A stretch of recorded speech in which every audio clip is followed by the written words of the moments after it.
햇빛 맹인 선교회의 안요한 목사님 나와 계십니다. 나와주셔서 감사합니다. 감사합니다. 목사님 하면은 우선 그 영화나 책이 소개가 안 될 수가 네, 없죠. 네, 그렇습니다. 낮은 대로 임하소서의 주인공이신데요. 목사님께서 이제 산의 영향을 받으신 아버님 얘기부터 이제 나와야 될 것 같은데요. 어떤 분이셨습니까? 예, 그렇게 되겠죠. 저희 아버님도 원래는 신앙생활을 해오지 않던 분이신데 저 이상으로 하나님을 싫어했고 교회하고 등진 생활을 하시는 분인데 늦게 하나님부터 부르심을 받고 네. 이제 모든 것을 정돈하고 신학에 입학을 하셨는데요. 아버님의 기도의 제목이 제가 하나님 말씀 배우는 동안에 혹시 아들을 허락하실 수 있다면 네. 그 아들의 이름을 요한이라 짓고 주의 종이 되도록 하나님께 맡기겠습니다 하는 소원 기도를 해오셨답니다. 그래서 저는 그러니까 뭐 날 때부터 이름이 요한이죠. 예. 태어나서 요한이라는 이름으로 태어나서 이 목사의 가정에서 이렇게 살아게 되었는데 저는 그 부분이 항상 부모님과의 갈등이 많았어요. 아버지가 목사지 왜 내가 목사냐.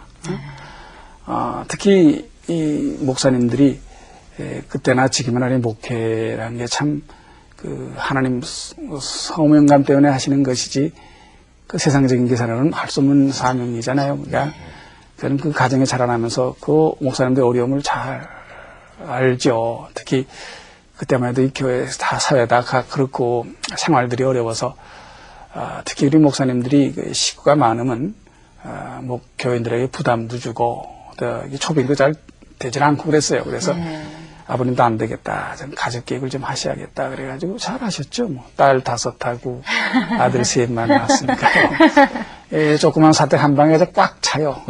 밤에 잠을 자다 서로 기대 자니까 다리를 긁다 보면 남의 다리를 긁어요. 너 동생들이 오빠야 이건 내 다리다.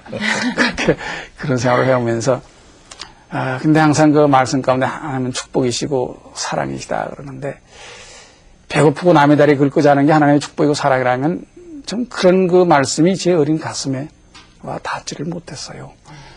제가 아주 극단적으로 하나님을 싫어하게 된 동기는 학교 시절에 그때는 그 종례 시간에 그 뭐 수며 독촉이라든가 이게 좀 심한 편이었죠. 다들 어려웠으니까요. 언제까지 가족했니? 저는 그 말만 들으면 풀이 푹 죽어요. 곧 가져오겠어요, 선생님. 그 다음이 문제지요. 너는 밤낮 곧이냐? 왜 목사 아들이 거짓말을 하니? 그 옆에 친구들이 깔깔 웃어요. 저는 참을 수가 없었지요. 선생님, 아버지가 목사고요. 저는 목사 새끼입니다.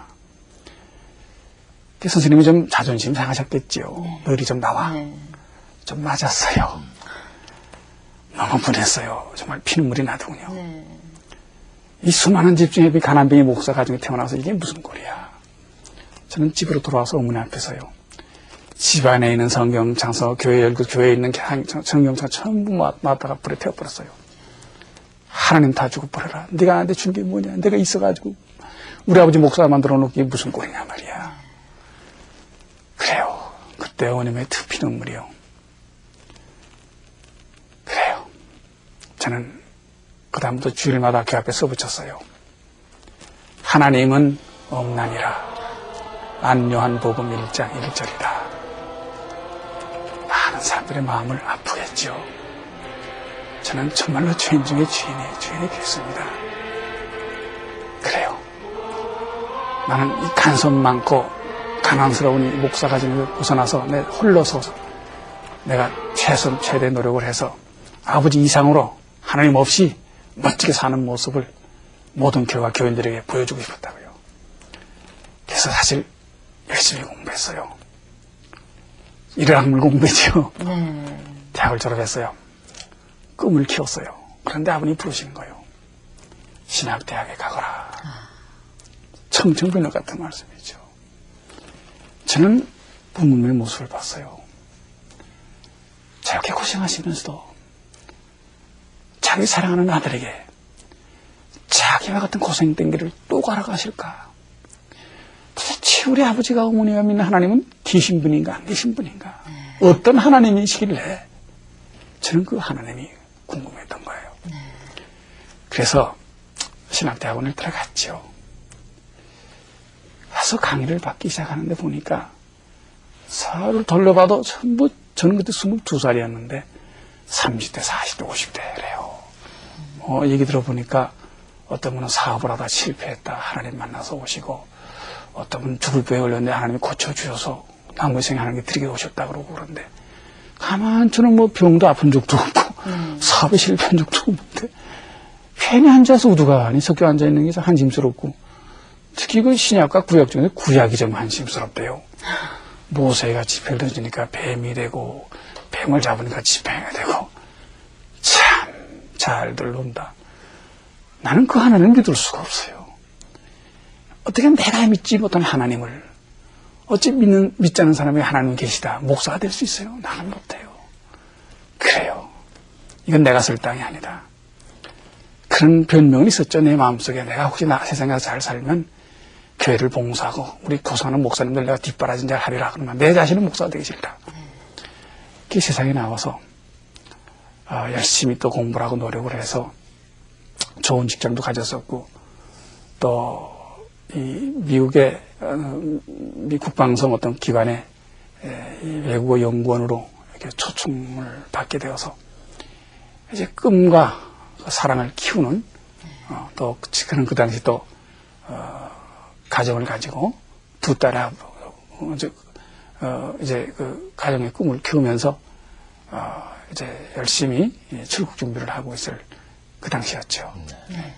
저 안 목사님께 이런 질문이 좀 성급한 좀 질문이 되지 않나 싶고 송구스러운 질문인데 그 눈이 실명된 건 언제 어떻게 실명되셨는지 좀 말씀해 주시죠. 예, 그래서 그 꿈을 키우고 열심히 살아가던 준비하는 중에 갑자기 오른쪽이 보이질 않아요.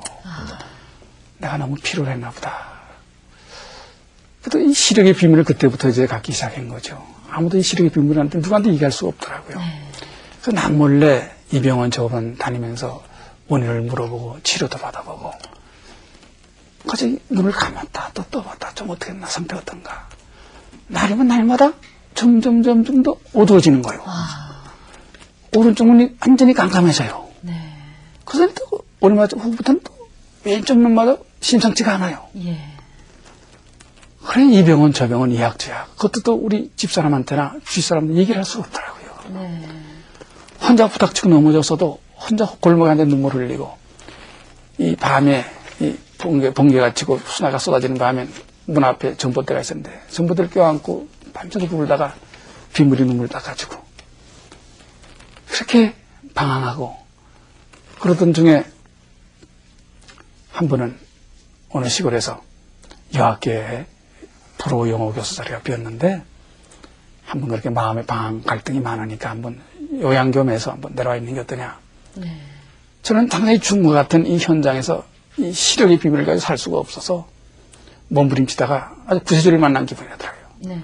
시골을 내려갔는데 그때는 거의 98% 앞이 안 보일 때예요. 그런 상태에서 제 글자는 전혀 안 보이고요. 훤하게 문이다 하면 문고리도 보이지 않아요.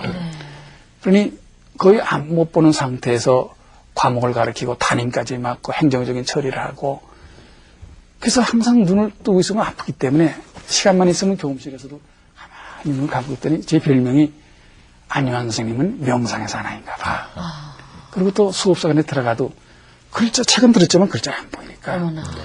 막 가슴이 뛰고 눈물이 쏟아지는 걸 입술로 참고 그래서 제 마음을 달래기 위해서 보리밭이라는 노래를 같이 부르자 하더라고. 네. 수업 시작하기 전에 끝나고 나올 때도 또 나가다가 또 문 열고 나가 부닥치고 넘어지고 그러니까 그걸 또 마음을 달래기 위해서 그때 제 별명이 보리밭 선생님이 돼서 네. 영화에도 제가 이 보리밭을 불렀습니다만은 보리밭 선생님이 됐죠.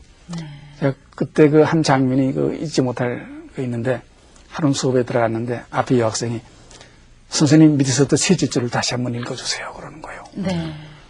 깜깜하죠. 아무것도 없지. 네. 예에서 지금 하는 건데 어머나. 애들이 이제 내 시력의 비밀을 다 아는구나. 양심이 갇히게 생기더라고요. 네. 가슴이 그냥 벅차고 돌아서도 누워도 옆으로 틀어도 그냥 눈물이 비도 쏟아지는 거예요. 또 여학생들이 예민하니까 감수성애들이 스님 저희가 잘못했어요. 저희들 아픈 말 건드려 용서해 주세요. 그러니까 용기가 나더라고요. 그래 너희들이 다 아는가 보구나. 너희들 짐작이 맞아. 아픈 전에 볼 수가 없지. 맹인 선생님이었어. 용서해라. 학생들이 울면서 아니요. 맹인 선생님 아니에요. 그렇죠 스님. 스님 볼 수 있죠? 그래. 스님 참으라 그때는 봄날이었는데 그 소도에 우리 장님 말씀해 주신 것 같이 진달래 노란 개나리가 보고 싶을 그때죠. 그래요. 선생님 오늘 공부하기 싫어요. 선생님 좋아하시는 노래방 노래 좀 불러주세요. 네? 네 선생님.